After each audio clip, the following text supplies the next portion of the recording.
અમદાવાદમાં વિમાન દુર્ઘટના બાદ તપાસનો ધમધમાટ શરૂ થયો છે. દુર્ઘટનાની તપાસ માટે ઉચ્ચસ્તરીય સમિતિની રચના કરવામાં આવી છે. આ સમિતિ આવી ઘટનાઓને રોકવા તપાસ કરશે. સમિતિની રચનાથી સંબંધિત સંસ્થાઓને તપાસની જરૂર નહીં રહે.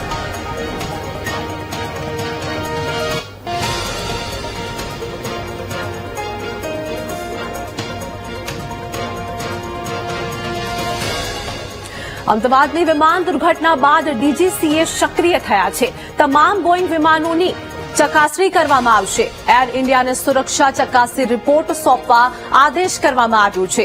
એન્જિન કંટ્રોલ, ફ્યુઅલ સહિત સિસ્ટમની ચકાસણી થશે. તો તપાસના પણ આદેશ આપવામાં આવ્યા છે, જેમાં એર ઇન્ડિયાને સુરક્ષા ચકાસણી રિપોર્ટ સોંપવા પણ આદેશ કરવામાં આવ્યો છે.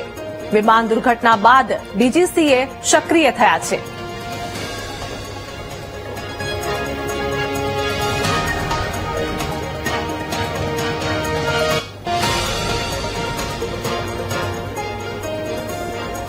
અમદાવાદ પ્લેન ક્રેશ દુર્ઘટનામાં તપાસ તેજ થઈ છે. પ્લેનના અન્ય એક બ્લેક બોક્સની પણ હવે શોધખોળ થઈ રહી છે, જેમાં વિમાનના ટેલ ભાગમાં રહેલું બ્લેક બોક્સ મળ્યું હતું. હાલમાં કોકપીટમાં આવેલા બ્લેક બોક્સની પણ શોધખોળ થઈ રહી છે.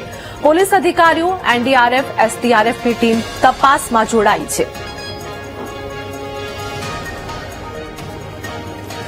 તો આજ મુદ્દે અમારી સાથે પાર્થ લાઈવ જોડાઈ ગયા છે.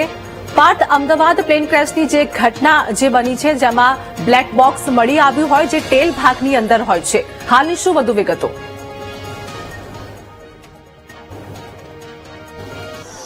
જી ચોક્કસની જે રીતની વાત કરવામાં આવે તો ગઈકાલે બપોરના સમયે બ્લેક બોક્સ મળી આવ્યું હતું. બ્લેક બોક્સની વાત કરવામાં આવે તો પ્લેનના જે ટેલના ભાગમાં જે બ્લેક બોક્સ હતું તે મળી આવ્યું છે, પરંતુ હજુ એક બીજું જે બ્લેક બોક્સ છે કે જે કોકપીટમાં હોય છે, તે કોકપીટમાંનું જે બ્લેક બોક્સ છે તેને ગોતવાની કામગીરી હાલમાં શરૂ કરવામાં આવી છે. તમે જે રીતના દ્રશ્યો જોઈ રહ્યા છો, અમદાવાદના આ દ્રશ્યો છે કે જ્યાં પ્લેન ક્રેશ થયું હતું. આ સીધો જે તમે જે દ્રશ્યો જોઈ રહ્યા છો તે પ્લેનનો ટેલનો ભાગ છે કે આ જે અહીંયા બ્લેક બોક્સ મળ્યું હતું. અને હાલમાં પણ જે અધિકારીઓ છે, એનડીઆરએફ, એસડીઆરએફ, આ ઉપરાંત ડીજીસીઆઈ અને બોઈંગની ટીમ અને એર ઇન્ડિયાની ટીમ દ્વારા અત્યારે ટેકનિકલ રીતે તમામ તપાસ હાથ ધરવામાં આવી છે. થોડી વાર પહેલા જ અહીંયા અધિકારીઓ પણ આવ્યા હતા. પ્લેનનું જે ટેલનો ભાગ છે તે તમામ ટેલના ભાગ ઉપર રિસર્ચ કર્યું હતું. તમામ આ પાસાઓને તપાસ્યા હતા અને ત્યારબાદ હવે બીજી એક ટીમ અહીંયા પહોંચી છે, જે તમે સીધા આ દ્રશ્યોમાં જોઈ રહ્યા છો. છેલ્લા 1 કલાકથી આ તપાસ અલગ અલગ ટીમ દ્વારા કરવામાં આવી રહી છે.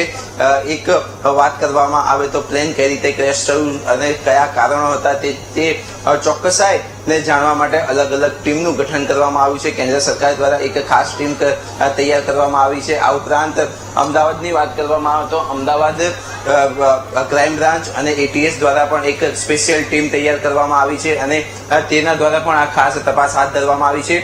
આ જે દ્રશ્યો જોઈ રહ્યા છો, અમદાવાદના આ જે મેઘાણીનગર વિસ્તારના જે રેસિડેન્શિયલ કે જ્યાં ડોક્ટરોનું નિવાસ સ્થાન હતું, મેસ હતું, ત્યાં આ પ્લેન ક્રેશ થયું હતું. પ્લેનનો જે આગળનો ભાગ છે તે ખાસે દૂર પહોંચ્યો હતો અને લગભગ જે ડોક્ટરો જે જગ્યાએ કેન્ટીનમાં નાસ્તો કરી રહ્યા હતા, પોતાના પરિવાર સાથે હતા, ત્યાં પણ પ્લેનનો આગળનો ભાગ ક્રેશ થયો હતો. અને આ જે તમે જે દ્રશ્યો જોઈ રહ્યા છો તે પ્લેનના પાછળના દ્રશ્યો છે કે જ્યાં આખી ટેલ ફસાઈ છે. વડાપ્રધાન નરેન્દ્ર મોદીએ પણ ગઈકાલે આ જ જગ્યાની મુલાકાત કરી હતી.